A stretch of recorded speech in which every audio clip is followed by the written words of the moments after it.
Hello, mga kamaster, maraming salamat po sa lahat ng tumatangkilik ng Number 1 Supreme Warrior. Paki-follow and subscribe mga master para sa mga susunod pang mga kabanata. Number 1 Supreme Warrior. Kabanata 171. Hindi mapakali si Selena sa kanya. Hindi niya akalain na gagawin ni Rachel. Maging sobrang materialistiko pagkatapos ng lahat ng mga taon na ito. Tara na, sabi ni Fane habang mabilis na lumapit na nakangiti. Walang sapat na pera, ngayon ko lang nakilala ang aking kaibigan sa universidad. Ang kanyang anak ay nag-aaral din sa kindergarten na ito. Sinabi niya sa akin na ang taunang bayad ay magiging 120,000 bucks. Pandak ako. Sa 20,000, sumimangot si Selena, I wonder if my parents. Ibinangko pa ang pera. Kapag tapos na sila, I will have her transfer 20,000 pera sa akin. Tara na, ay swipe lang natin ang card ko. Nang makita, napakunot ang noo ni Selena, hindi napigilan ni Fane na hawakan ang kamay niya at hinaila siya papasok. Sa oras na napagtanto ni Selena kung ano ang nangyayari, si Fane na. Hinaila siya kasama ng medyo malayo. First time nilang magkahawak kamay. Ganon, dahilan para mamula ang pisngi niya.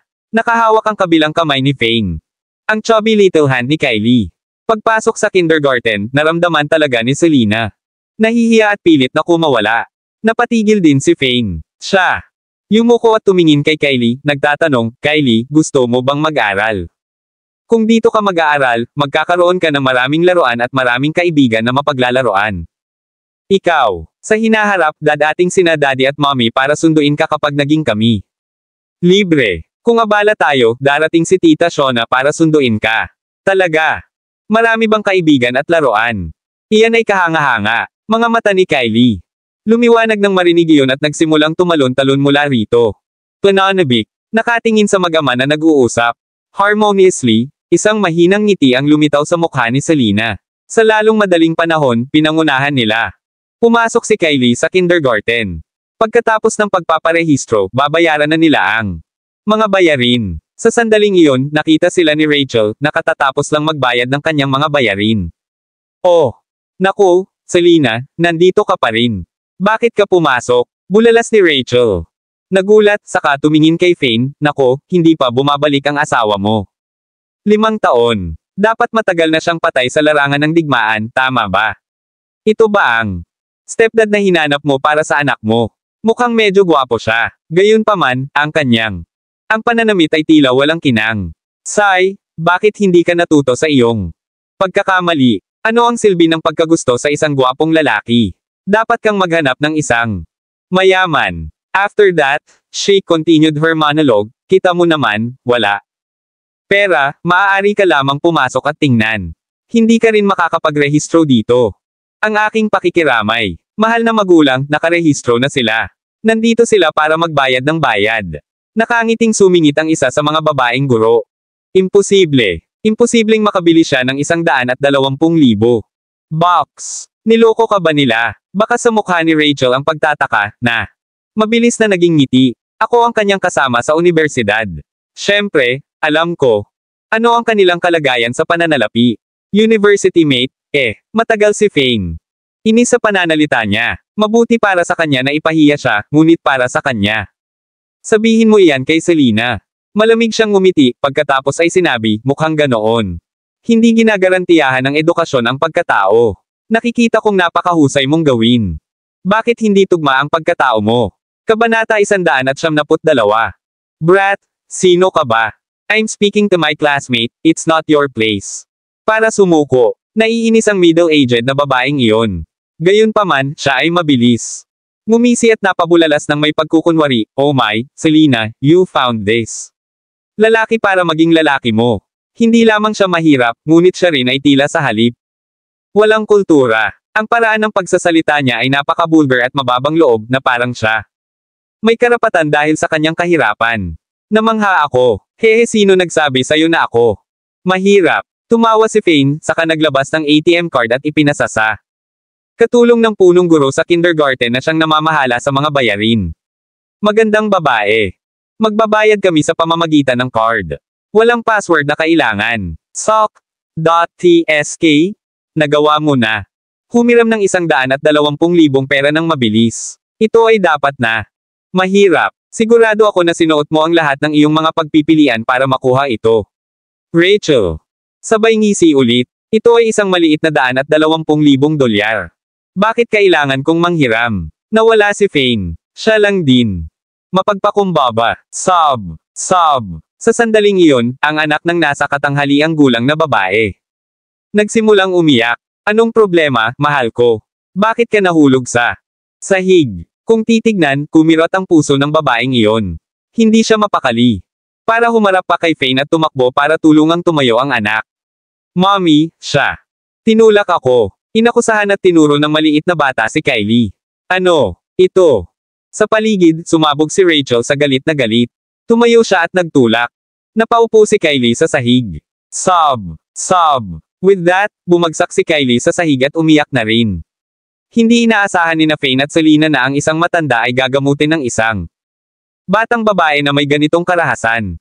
At saka, wala pang 4 na taong gulang si Kylie.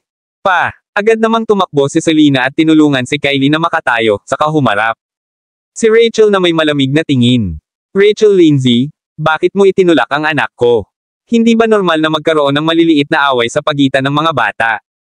Ikaw ay isang matanda at tinulak mo siya ng ganoon kalakas. Kung ang aking anak na babae ay nasaktan, kailangan mong maging responsable. Hehe, huwag kang matakot, load ako. Siyempre, kaya ko. Tanggapin ang responsibilidad.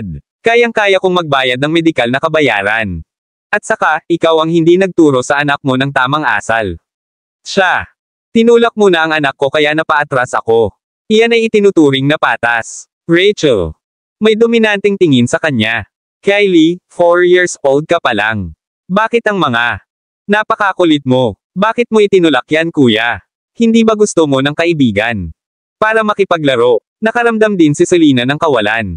Pagkatapos ng lahat, maaari itong magkaroon. Talagang si Kylie ang naunang nagtulak sa ibang bata. Mommy, ako, hindi ko pinilit. Siya, he said that I'm a B***starred child na walang daddy and threatened to hit. Ako, gusto daw niyang patulan ng isang B***starred na bata na hindi pa protektahan ni daddy. Ako, kakaalis lang sa daan at aksidenteng natamba siya.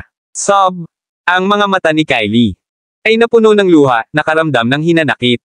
Nang marinig iyon, ang ekspresyon ni Selena nagdidilim. Walang nakapansin sa nangyari kanina. Kylie, ikaw ba? Nagsasabi ng totoo. Naagrabyado rin si Selena. Sa nakalipas na 5 taon, siya. Paminsan-minsan ay maririnig ng iba ang tungkol sa pagiging B***starred ni Kylie. Anak, iyon ay napakasakit sa damdamin ng isang bata na 4 lamang taong gulang. Mommy, totoo po. Siya, sinasabi ni Raw na siya, sa halip na siya. Kapag isinama sa susunod na kabanata ay may katuturan dahil si Rachel ang isa na iyon. Told her son of Kylie being a B***starred child, was the one that said that I'm a B***starred na bata at gusto akong hampasin. Kabanata 173. Umiiyak si Kylie habang nagpapaliwanag. Tinapik ni Selena si Kylie sa ulo. Magandang babae. Huwag kang umiyak, huwag kang umiyak. Pagkatapos aliwin si Kylie, tumayo si Selena at ang mukha niya naging malamig na malamig sa isang iglap. Rachel Lindsay, napakalayo mo na. Ang iyong anak ay nahulog sa kanyang sarili at sinisi mo ang aking anak na babae. Bukod dito, si Kylie ay hindi isang B***starred na bata. May ama siya. B***starred na bata siya. Siguradong B***starred. Anak, sabi ni Mommy, ang batang walang ama ay isang B***starred na bata. Siya. Namatay ang ama sa digmaan. Kung hindi siya B***starred na bata, ano siya? Hindi kumbinsido ang anak ni Rachel at nagsimulang sumigaw. Sinong nagsabing wala siya? Tatay. Siya ang kanyang ama. Siya ay bumalik mula sa digmaan. Ito ang unang pagkakataon ni Fane. Nasaksihan ang pagwawala ni Selena ng ganoon. Ang kanyang anak na babae ay kanyang buo mundo. Kaya niyang tiisin ang maliliit na away sa pagitan ng mga bata, ngunit kapag ang kabilang partido ay isang nasa hustong gulang na nagtulak kay Kylie nang hindi makatwiran, iyon ay isang bagay na kaya niya hindi nagpaparaya. Sino ang nakakaalam kung ang iyong anak ay nagsisinungaling? Bukod dito, paano malalaman ko ba na siya ang biolohikal na ama ng iyong anak? Kahit si Rachel, bahagyang nagigilty, nanatili pa rin siyang matatag na paninindigan kahit na sa mali. Dapat humingi ka kaagad ng tawad sa anak ko o hinding-hindi ako patawarin kita. Sinaman ang tingin ni Selena si Rachel. Mahal na magulang, sinubukang itulak ng iyong anak. Ang batang babae na ito at siya mismo ang bumagsak sa lupa.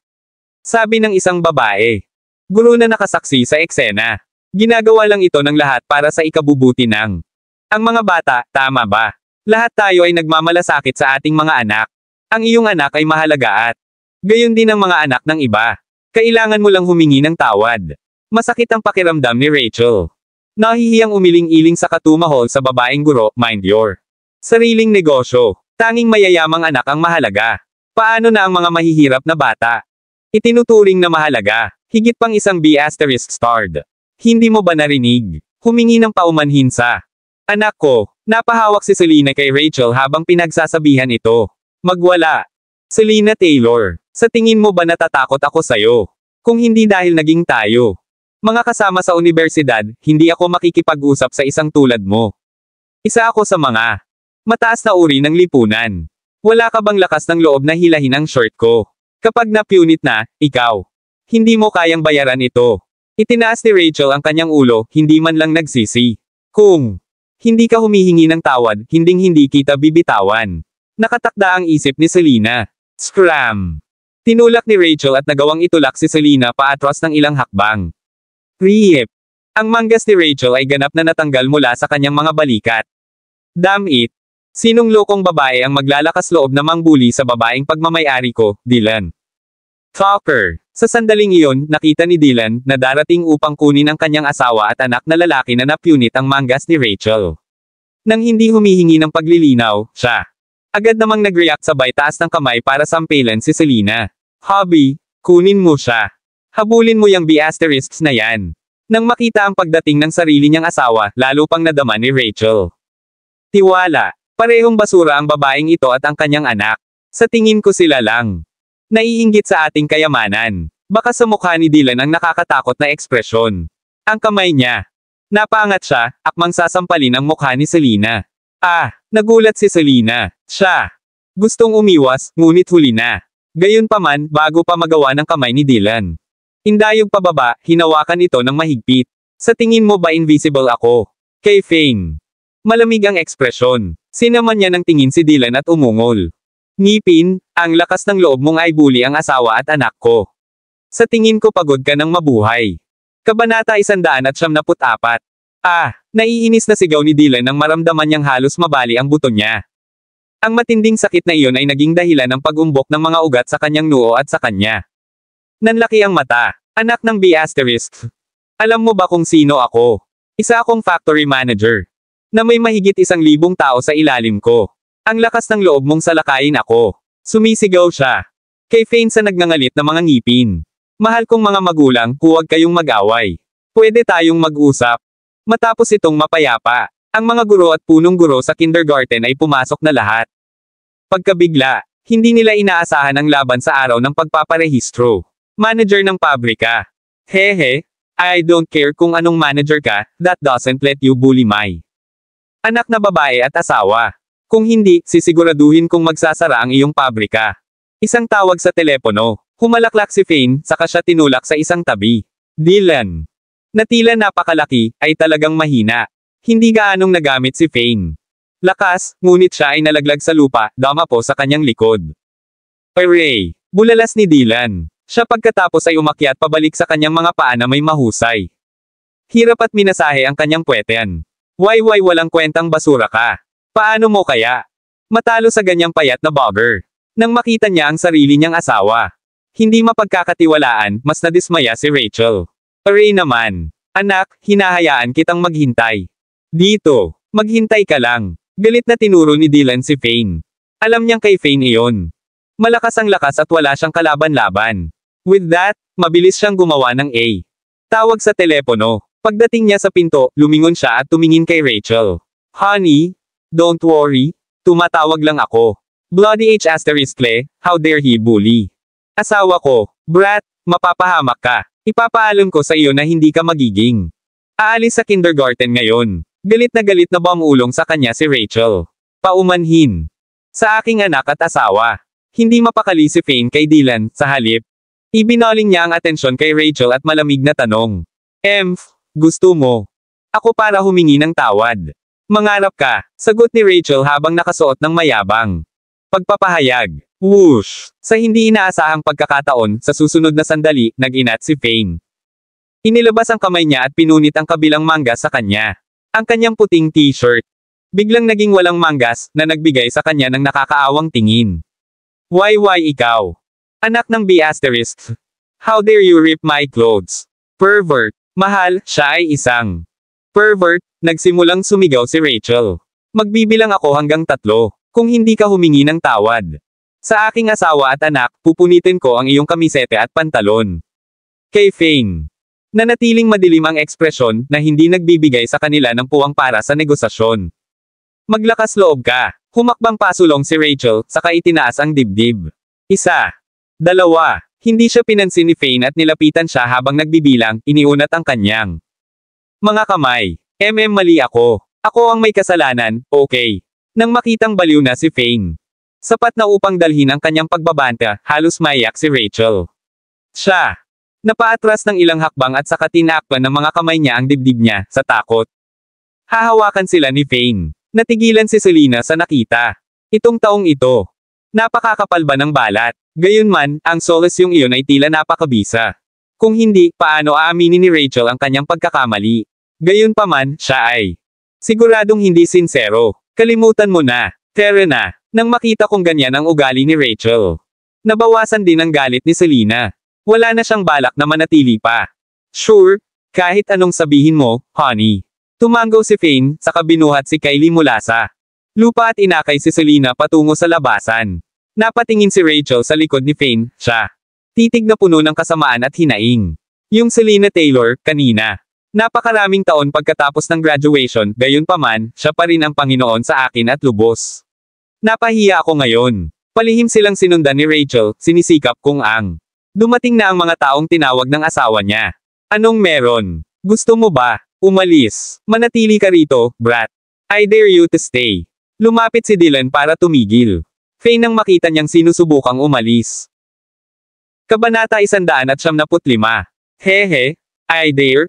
Pero bakit ko hihintayin na dalhin mo ang mga tao? Binugbog ako. Tumawa si Fane at diretsong sumagot. Bullsh*T, ikaw lang. Natatakot at sinusubukang tumakas. Kung talagang maglakas loob ka, bakit mo sinusubukang umalis? Hindi kumbinsido si Dylan, hinaranggan niya ang pinto gamit ang kanyang mga kamay. Sa tingin mo ako gustong umalis. Ito ay dahil pinapaalis ako ng aking asawa. Mahirap para sa akin. Upang makahanap ng oras upang samahan ang aking asawa at anak na babae sa pamimili. Paano ko? Sayangin ko ang oras ko sa ilang bagay na walang kabuluhan tulad mo. Nagkibit balikat si Fane. Panunuya ng chubby na nasa harapan niya. Gayunpaman, sa mismong iyon.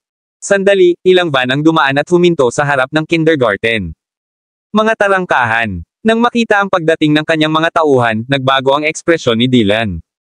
Isa sa kagalakan. Haha, brat, it's too late for you to go now. Mga lalaki ko na. Dito. Kamangha-manghang. Nakita yun ni Rachel at agad na tumakbo, nakatayo. Sa tabi ng kanyang lalaki at sinabing, brat, gusto mo akong humingi ng tawad? Floy, kung hindi. Dahil natatakot ako sa iyo kanina, hindi ako hihingi ng tawad. Ipapaalam ko sa iyo na ngayon ay magiging iyong kapahamakan. Mabilis na ibinigay ni Fane si Kylie kay Selena. Saka ngumiti, buntong hininga, mukhang kailangan kong talunin ang takot sa iyo kung hindi. Hindi kailanman makontento. Bugbugin mo siya. Dugong impyerno, gawin siyang pile, gagawin ko. Bigyan ka ng 20,000 piso bawat isa. Utos ni Dylan sa mga tauhan niya. Hehe, ano? Kung masaktan sila, babayaran mo ang mga medikal na bayarin, tama. Tanong ni Fane na may kasamang A.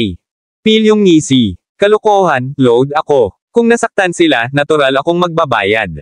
Para sa mga gastusin nila sa pagpapagamot. Gayunpaman, nag-iisa ka. Sa tingin mo ikaw ba kayang talunin ang 12 sa kanila? Hehe, brat, alam mo na ba ang kadakilaan ko? Dinala ni Dylan ang kanyang asawa at anak sa likuran, pagkatapos ay nag-utos, go, bugbugin mo siya. Talunin. Siya kasama ang lahat ng mayroon ka. Bang, bang, bang. Sa ilalim ng 20 segundo, ang mga taong dinala niya ay pawang nakahandusay sa lupa, umuungol sa sakit. Sila ay nagdurusa sa mga bali ng buto sa iba't ibang lugar, ang ilan ay nasa kanilang mga kamay. Ang ilan sa mga binti, at ang ilan sa kanilang mga dibdib. SOC.TSK, ang gastos sa pagpapagamot. Dahil ito ay magiging isang malaking halaga. Kalmadong nakangiti si Fane habang pumapalakpak. Ito, nagpalitan ng tingin sina Dylan at Rachel pagkatapos ay napalunok silang dalawa. Hindi nila sigurado kung pinaglalaroan sila ng kanilang mga tainga. Kung ano Fane. Sinabi ay totoo, pagkatapos ay mawawalan sila ng maraming pera. Bukod dito, ang magdudulot din ng problema sa kanila ang mga miyembro ng pamilya ng mga manggagawang ito. Oo, dito na mag-aaral ang anak ko sa hinaharap. Ang iyong anak ay mas mahusay na kumuha. Isang ditor sa paligid ng aking anak na babae, naiintindihan. Kung hindi, ang iyong maliit na pabrika. Baka wala lang. At saka, kung gusto kong pumatay ng basurang tulad mo, madali lang. Tapos na. Sa sinabi nito, kinuha ni Fane ang isang cobblestone mula sa lupa at niyakap ito ng mahigpit. Yung cobblestone na kasing laki ng itlog ng manok mabilis. Naging alabok, tinatangay ng hangin. Oh my heavens, honey, siya ba? Tao pa rin. Hindi pa nakakita si Rachel ng ganoon kalakas na tao. Siya ay sa gayon. Laking gulat na halos lumuwa ang kanyang mga mata sa kanilang mga socket. Oo, nang. Kurso. Huwag kang mag-alala, hinding-hindi na namin ibubuli ang iyong asawa at anak, ako. Sumumpa ka sa langit. Si Dylan, na sumunod sa malalakas at nang-aapi sa mahihina. Ay takot na takot, namutla ang mukha niya at nanginginig ang boses. Hindi mo gagawin. Maglakas loob kahit nabigyan ka ng 10 buhay. Nang makita ang kanyang reaksyon, nagawa ni Fane. Hulaan mo kung anong klaseng personalidad meron siya. Pagkatapos ay umalis na siya. Kasama sina Selena at Kylie. Paano ka naging malakas? Masyadong kamangha-mangha iyon. Sa wakas ay hindi napigilan ni Selena na ilibot ang kanyang mga mata kay Fane pagkatapos maglakad.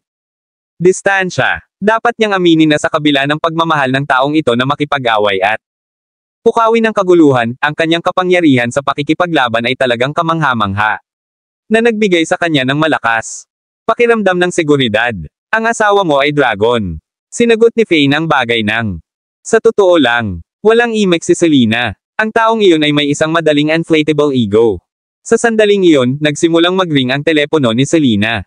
Matapos sagutin ang tawag, naging sobrang pangit ang ekspresyon ni Selena. Anong problema, honey? Naramdaman ni Fane na may mali sa isang tingin at mabilis na nagtanong. Ito ay hindi maganda. Ang aking ina ay sinusubukang magpakamatay sa galit. Kabanata 196. Hindi pwede. Ang iyong ina ay hindi mukhang isang taong magpapakamatay. Nang galit, ngumiti ng mapait si Fane. Bagamat hindi niya maintindihan si Fiona sa nakaraan, halos naisip niya siya nitong mga nakaraang araw. Mahal ni Fiona ang pera. Mahal na mahal niya ito. Paano kayang subukan ng isang taong tulad nito? Magpapakamatay dahil sa galit. Pati si Selena ay nagpapanik na rin. Honey, ano ba dapat ginagawa natin? $3.8 milyong. Inilagay sila ng aking mga magulang sa isang malaking bag at sila handang ay deposito ang mga ito sa bangko. Sa hindi inaasahan, sa mismong pintuan ng bangko, ninakawan sila ng 2 tulisan na nakabike. Nang marinig iyon, Fane huminga ng malalim. Ang $3.8 milyong ay isang malaking halaga, ngunit ito ay kinuha lamang. Ganyan. Kung sa bagay, baka hindi nagpakamatay si Fiona. Gayunpaman, sa halagang iyon, napaka-posible para sa isang taong nagmamahal. Pero bilang sariling buhay tulad ni Fiona, medyo mahirap para sa amin na makuha iyon. Pera. Nag-iisip pa nga ang nanay ko na maghanap ng oras para maghanap ng bahay. Sino ang nakakaalam na sa harap ng bangko, gagawin nila, ang mood ni Selena? Umasim agad. Sa napakaraming pera na nawala sa isang iglap, maging siya. Masakit ang puso, lalo na ngayon na kailangan niya ng pera. Selena, huwag kang mag-alala. Kahit na ito ay hindi gaanong pera, ang aking pera ay hindi. Madaling maaga ng kahit na sinong ganyan. Tiniyak ni Fane kay Selena ng isang kalmadong ekspresyon. Pagkasabi noon, sumimangot siyang muli, nagtanong, gayunpaman, ako. Magtaka. Sinabi mo na ang iyong mga magulang ay may higit sa 3 milyong pera, ngunit sila ilagay ito sa isang hindi gaanong mahalagang gunny sack. Napaka-casual din nilang manamit. Paano nalaman ng mga magnanakaw na ito ay puno ng pera? Bukod dito, sila ninakawan ba sila nang bumaba sila sa sasakyan? Naririnig ang kanyang mga pagbabawas, Selena. Napatulala saglit. Ngayong sinabi mo, parang ganito. Medyo nagkataon lang. Talaga bang sadyang pagtatangka? Kinagat ni Selena. Sa kanyang sexing mapupulang labi at bahagyang sumimangot, nahuhulog sa malalim na pag-iisip. Ito. Hindi pwede o pwede ba? Pagkatapos ng ilang pag-iisip, mahinang ungol ni Selena. WHO. Pinaghihinalaan mo ba? Tanong agad ni Fane. Sa tingin ko baka si Zina yon. Sumunod naman si Selena, I've never liked that woman. Higit pa rito, siya ay dalawang mukha. Walang ideya ang pamilya ko kung anong klaseng tao siya, lalo na sa akin. Kapatid, mahal niya si Zina. Kahit nasabihin ko sa kanya ang ilang bagay tungkol sa kanya, gagawin niya. Huwag maniwala. Ano ang ibig mong sabihin sa pagsasabi sa kanya ng ilang bagay tungkol sa siya? Natarante si Fane. Tumingin si Selena kay Fane, saka idinagdag, I've always tutol sa kapatid ko na kasama si Zina. Nakita ko ito ng ilang beses. Gabi na noon, at madadapa siya sa labas ng isang bar na may ilang mga walang hiya. Mga binata na may tinina na buhok. Naninigarilyo siya sa kanila. Parang ganyan. Isa lang siyang babaeng gangster. At saka, may tato siya sa dibdib, ako lang. Ayoko sa kanya. Sa puntong iyon, huminto sandali si Selena. Nagpapatuloy. At saka, one time, I saw a man hugging her around the baywang. Bagamat ilang segundo lang ay bumitaw na ang kabilang partido.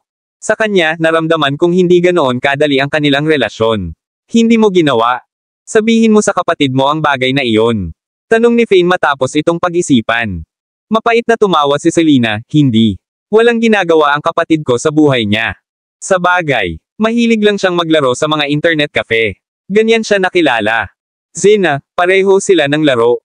Nakikita ko. Kabanata 177. Nangisda ng sigarilyo mula sa kanyang bulsa, nagsimulang manigarilyo si Fane. Ito pa rin ang pinakamurang white sand na sigarilyo, ang parehong pamilyar na lasa. Pagkatapos kumuha ng malalim breath, Fane finally responded, so ibig sabihin magaling si Zina sa panloloko. Siya ay nagsusuot ng simple sa harap ng iyong kapatid at mukhang napaka-inosente, gayon pa man siya. Nakikipag-hangout sa ilang mga walang kabuluhan sa lihim. At saka, ang kapatid mo. Malalim ang pag-ibig sa kanya. Hindi mo sinasabi sa kapatid mo dahil alam mo. Hindi siya maniniwala sa'yo kahit sabihin mo sa kanya. Tumango si Selena. Ganyan. Bagay ay, with my brother's personality, if you were to tell him, baka. Kahit mawala ang galit niya. Ilang beses kung sinubukang ipahiwatig sa kanya, sinasabi sa kanya iyon. Si Zina ay hindi material sa kasal at hinimok siya na muling isaalang-alang. Sa huli, siya. Hindi umuwi ng ilang araw ng diretso, ginugugol ang lahat ng oras na iyon sa internet cafe kasama si Zina. Sa puntong iyon, muling tumingin si Selena kay Fane.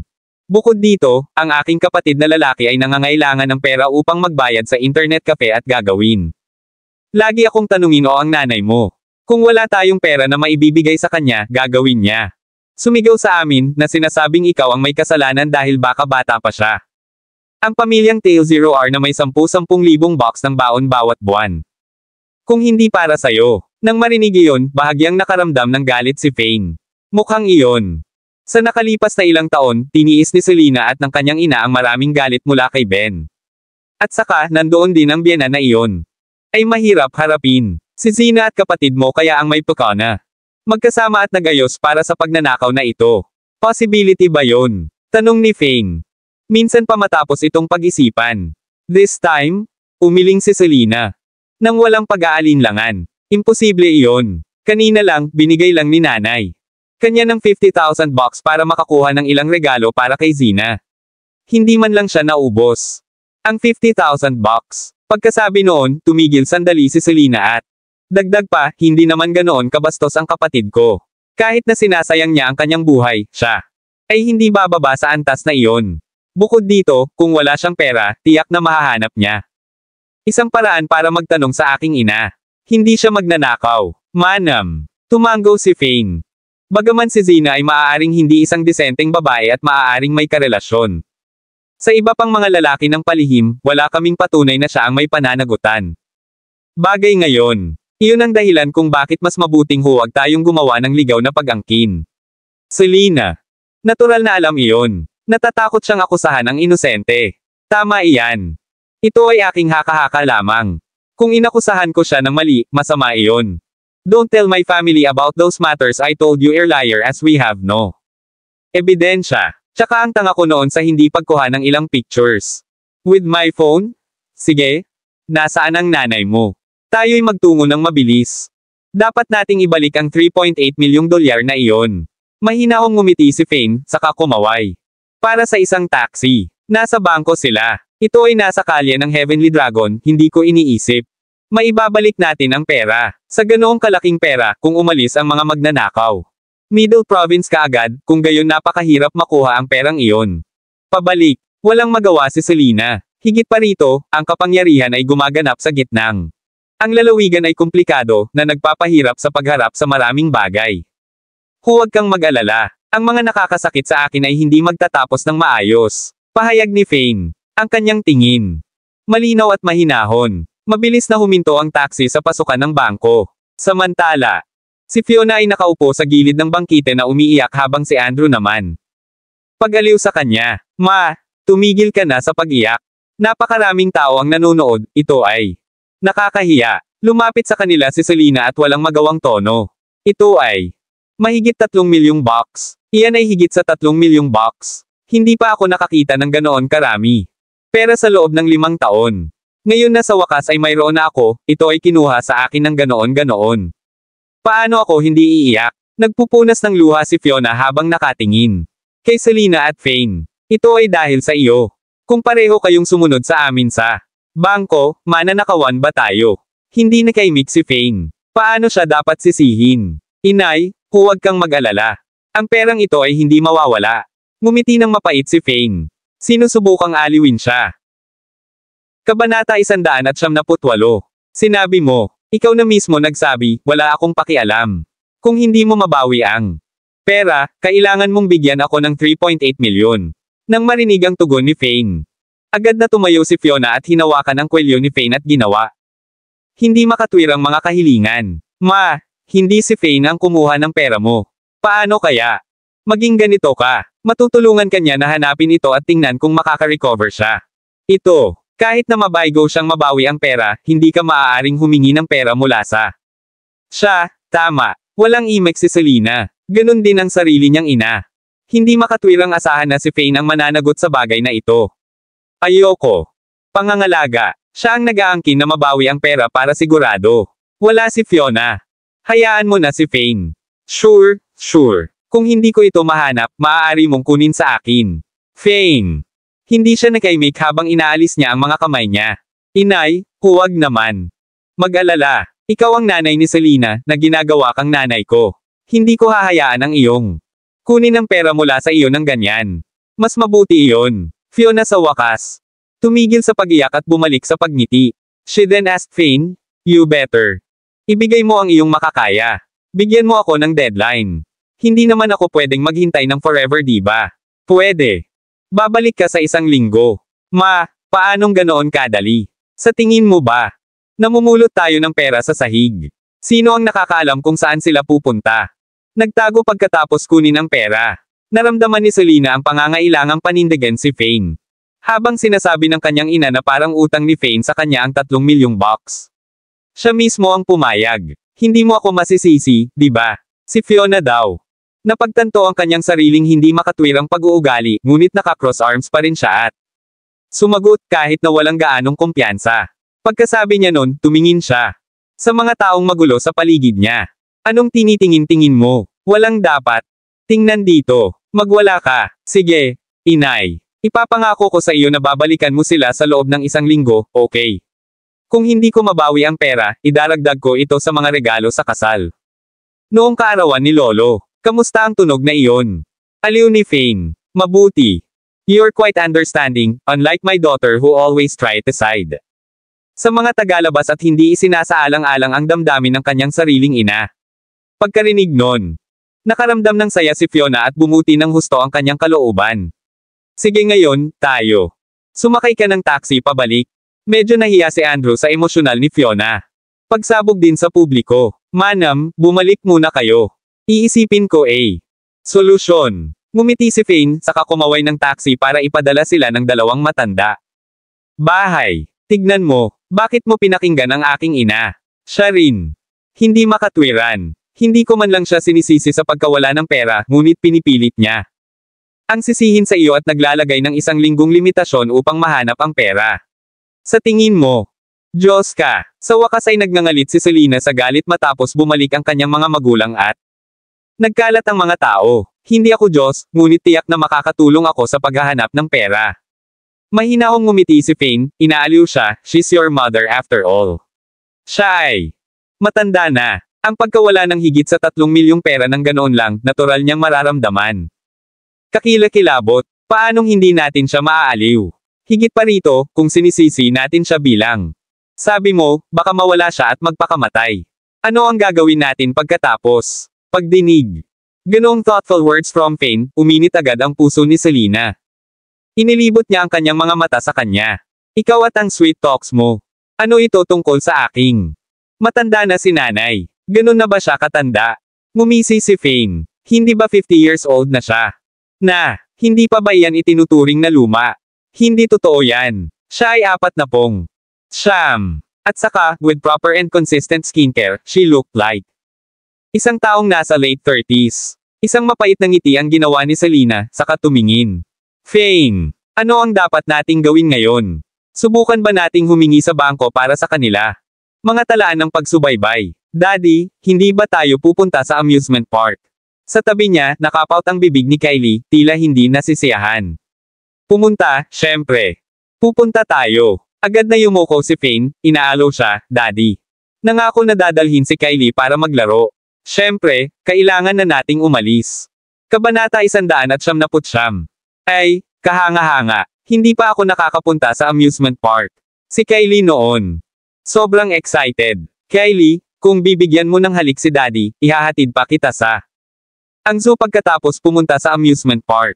Paano kung ganoon? Pinunasan ni Fane. Mabilog na maliit na ulo ni Kylie.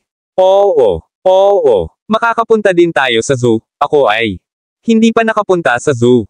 Lalong natuwa si Kylie nang bigyan niya ng ilaw si Fane. Halik sa pisngi niya. Naramdaman ni Fane ang panginginig ng puso niya saglit. Sa kanya iyon. Sariling anak na babae ang humalik sa kanya ng ganoon sa unang pagkakataon. Yung feeling na yon. Mga ama lamang ang makakaranas. 5 taon na ang nakalipas. Mula sa sandaling ito.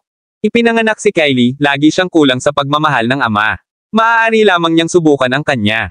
Pinakamahusay na makabawi para sa mag-inang duo. Pupunta ba talaga tayo? Ang eksena bago si Selena ay kaparehong nagpakilig sa kanyang puso. Siya bigla. Nadama na parang nasa ulirat. Baka gustong magyabang ni Fane, pero magaling talaga siya. Ama, at isa ring mahusay na asawa. Sa katunayan, ang pagiging nasa tabi niya ay nagbigay sa kanya ng isang pakiramdam ng seguridad. Malakas ang pakiramdam na iyon sa kabila ng patuloy niyang pag-uudyok. Gulo. Oo naman. Nangako ako sa anak namin at binigyan pa niya ako ng A. Halikan. Bilang ama niya, paano ko masisira ang pangako ko? Si Fane ay nasa isang mahusay kalooban. Pero nangako ka sa nanay ko na hahanapin ang 3.8 million box at kahit na sinabi mong matatapos mo ito sa loob ng 1 linggo. Hindi tayo pwedeng mag-aksaya ng oras. Selena. Natural na gustong gumugol ng oras kasama ang kanyang anak na babae, ngunit ginawa ni Fane. Nangako na babawiin ang pera sa loob ng 1 linggo. Hindi ba dapat hinahanap nila sa bangko at hilingin sa kanila ang record ng surveillance para sa lugar na ito? Paano kaya? Ang isang outing kasama ang aking asawa at anak na babae ay itinuturing na pag-aaksaya ng oras. Tara na.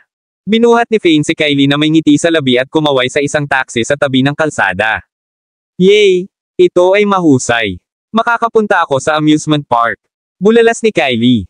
Malakas. Marahil ay labis na nasa sabik ang batang babae, nagtanim siya ng isa pang halik. Pisngi ni Fane. Kahanga-hanga si Daddy. May ama si Kylie. Hindi ako B***starred. Anak, mahal ni Kylie si Daddy. Tere na at magpahinga ng 1 araw. Sumunod naman si Selena. Sumakay sila sa taxi. Masaya ang ekspresyon niya. Sa loob ng 5 taon, nabuhay siya. Araw-araw sa ilalim ng stress, na nagiging sanhi ng kanyang hitsura medyo haggard. Sa araw na iyon, ang pamilya ng 3 ay maaaring makapagpahinga sa wakas. Mabilis na dumating ang 3. Sa amusement park. Dinaanan nila lahat ng rides maliban doon sa masyadong delikado para maglaro si Kylie. Nang matapos sila, 2 na. Sa hapon, nakahanap silang 3 ng isang maliit na restaurant para sa isang simple tanghalian bago pumunta sa zoo. Wow! Daddy? Tingnan mo? Panda. Aba, tatay. Tingnan mo, giraffe. Parang drawing lang. Daddy, ano ito? Oh, ito na. Isang ahas. Anong ahas ito? Kakagat ba? Along the way, ang excited. Naging curious na bata si Kylie. Si Selena ay nalilito kung paano mag-react kasama. The way, Kylie would constantly daddy, this and daddy, that, kahit papaano. Parang mas malapit ang anak niya kay Fane kaysa sa kanya. Aba, tatay. Tingnan mo, tigre. Wow! Daddy, tingnan mo. May isang batang lalaki sa hindi kalayuan sa tigre. Nang marinig iyon, nabigla si Fane. Mabilis siyang tumingin at huminga ng malalim. May isang batang lalaki na nahulog sa tiger viewing area. Kabanata 200. Sa tiger viewing area, mayroong dalawang mabangis na Siberian tigre. Sa gitnang lugar, may tulay na bato. Medyo maraming turista ang gusto. Tumayo sa tulay na bato para makita ng malapitan ang mga tigre at kumuha ng litrato kasama kanilang mga telepono. Sa gilid ay may karatulang nagbabala sa kanila na huwag maglaro o umakyat. Sa hindi inaasahan, isang batang lalaki na nasa edad 7 hanggang 8 taong gulang ang aksidenteng nahulog sa loob. Habang tumatalon sa guardrail. May magligtas sa anak ko. Isang gitnang. Agad na sumigaw ng tulong ang matandang babae sa gulat. Sob! Hikbi! Mommy! Ang balat sa guya ng bata ay napunit at dumudugo. Gayunpaman, ang sugat ay hindi seryoso. Sa kasamaang palad, ang dalawang Siberian tigre ay mabangis. Mga carnivore. Nang maamoy ang dugo, ang mga tigre na nakahiga sa sahig. Tumayo at dahan-daang lumapit sa maliit na bata. Bilisan mo, kunin mo na. Mga empleyado ng zoo dito. Oh God! Ano ang magagawa natin? Paparating na ang dalawang tigre. Diyos ko! Nasa panganib ang batang iyon. Ano ang ginagawa ng ina? Anak niya. Napakakulit at naglalaro sa riles, ngunit hindi niya iyon pinansin. Napakawalang ingat, ang mga tao sa tulay na bato ay nakipag-usap pa rin. Walang alam ang gagawin. Anong gagawin? Ano ang gagawin? Sino ang makapagliligtas sa aking anak? Umiiyak ang babaeng iyon. Natarante siya at hindi alam ang gagawin. May magligtas sa anak ko. Magbabayad ako ng 1 milyon para sa sino mang nagligtas sa aking anak. Hindi, 10 milyon. Mabilis na nagbago ang isip ng babae. Iniisip na kapag mas malaki ang binayaran niya, may bababa para iligtas ang batang lalaki. Sige, bilasan mo iligtas siya. Tumingin si Fane at agad na inilagay si Kylie sa lupa. Matapos siyang ipasa kay Selena, mabilis siyang sumugod patungo sa tulay na bato. Gago ba ang babaeng iyon? Sino ang naglakas loob na tumalon doon? Yung ay mabangis na Siberian tigre, at matanda din. Hindi ba't naghahanap lamang ng kamatayan? Tumalon ka dyan. Tama iyan. Hindi mo maaaring itapon ang iyong buhay para sa pera. Kahit na ang 10 milyong bucks ay hindi maliit na halaga, kailangan ng isang tao na mabuhay upang magamit ang pera. Tama. Tama iyan. Tanging tanga lang na nababaliw sa pera ay tumalon para iligtas ang bata. Nako, medyo mataas ang lugar na ito. Kung ang isa ay sa kasamaang palad, maaaring masaktan ang isa sa pagkahulog mula sa pagtalon. Dito, kung nasaktan ang mga binti, mas mahirap iligtas ang bata. Ang mga turista sa ang tulay na bato ay nagsimulang pumasok sa isang mainit na debate. Ang dalawang Siberian tigre. 2 metro lang ang layo sa bata at isang malalim na ungol ang pinakawalan. Nang makita iyon, walang pakialam ang babae na nakaskirt siya at sinubukan para umakyat sa guardrail. Little Jake, darating si Mommy para tulungan ka. Huwag kang matakot. Mommy, help me? Help me? Sob. Ang maliit. Parang nabaluktot ang bukong-bukong ni Boy. Namumula at namamaga ang kanyang bukong-bukong. Ang batang lalaki ay patuloy na umiiyak habang iniunat ang kanyang mga kamay, sinusubukang hawakan ang kanyang ina. Sa tulay, sinusubukan mo bang mamatay? Akmang talon na ang babae. Pababa, sa wakas dumating si Fane. Hinatak siya nito at hinaila siya pabalik. Hayaan mo ako. Pumunta ka. Gusto kong iligtas ang anak ko, gusto kong iligtas ang anak ko. Nagpumiglas ang babae. Tuloy-tuloy sa harap ni Fane. Ang kadakilaan ng pagmamahal ng isang ina ay nagdulot sa kanya. Para baliwalain ang sarili niyang kaligtasan. Tumahimik ka. Matigas na sigaw ni Fane sa kanya. Siya noon. Bahagyang tumapot sa guardrails at tumalon pababa ng ganoon lang. Natigilan ang babaeng iyon. Hindi niya inaasahan ang binata. Nahinaila lang siya pabalik ay tatalon pababa para iligtas ang kanyang anak. 1 linggo, okay. Kung hindi ko mabawi ang pera, idaragdag ko ito sa mga regalo sa kasal. Noong kaarawan ni Lolo, kamusta ang tunog na iyon? Aliw ni Fane. Mabuti.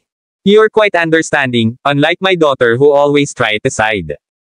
Sa mga tagalabas at hindi isinasaalang-alang ang damdamin ng kanyang sariling ina. Pagkarinig nun, nakaramdam ng saya si Fiona at bumuti ng husto ang kanyang kalooban. Sige ngayon, tayo. Sumakay ka ng taxi pabalik. Medyo nahiya si Andrew sa emosyonal ni Fiona. Pagsabog din sa publiko. Manam, bumalik muna kayo. Iisipin ko solusyon. Ngumiti si Fane, saka kumaway ng taxi para ipadala sila ng dalawang matanda. Bahay. Tignan mo, bakit mo pinakinggan ang aking ina? Siya rin. Hindi makatwiran. Hindi ko man lang siya sinisisi sa pagkawala ng pera, ngunit pinipilit niya. Ang sisihin sa iyo at naglalagay ng 1 linggong limitasyon upang mahanap ang pera. Sa tingin mo, Diyos ka. Sa wakas ay nagngangalit si Selena sa galit matapos bumalik ang kanyang mga magulang at nagkalat ang mga tao. Hindi ako Diyos, ngunit tiyak na makakatulong ako sa paghahanap ng pera. Mahinahong ngumiti si Fane, inaaliw siya, she's your mother after all. Siya ay matanda na. Ang pagkawala ng higit sa 3 milyong pera ng ganoon, natural niyang mararamdaman. Kakilakilabot, paanong hindi natin siya maaaliw? Higit pa rito, kung sinisisi natin siya bilang. Sabi mo, baka mawala siya at magpakamatay. Ano ang gagawin natin pagkatapos? Pagdinig. Ganoong thoughtful words from Fane, uminit agad ang puso ni Selena. Inilibot niya ang kanyang mga mata sa kanya. Ikaw at ang sweet talks mo. Ano ito tungkol sa aking? Matanda na si nanay. Ganon na ba siya katanda? Ngumisi si Fane. Hindi ba 50 years old na siya? Hindi pa ba iyan itinuturing na luma? Hindi totoo yan. Siya ay 40. Siyam. At saka, with proper and consistent skincare, she looked like isang taong nasa late 30s. Isang mapait na ngiti ang ginawa ni Selena, saka tumingin. Fane, ano ang dapat nating gawin ngayon? Subukan ba nating humingi sa bangko para sa kanila? Mga talaan ng pagsubaybay. Daddy, hindi ba tayo pupunta sa amusement park? Sa tabi niya, nakapaut ang bibig ni Kylie, tila hindi nasisiyahan. Pumunta, syempre. Pupunta tayo. Agad na yumuko si Fane, inaalaw siya, Daddy. Nangako na dadalhin si Kylie para maglaro. Syempre, kailangan na nating umalis. Maraming salamat mga kamaster sa walang sawang pagsusubaybay, isang like, share, and subscribe naman dyan mga kamaster.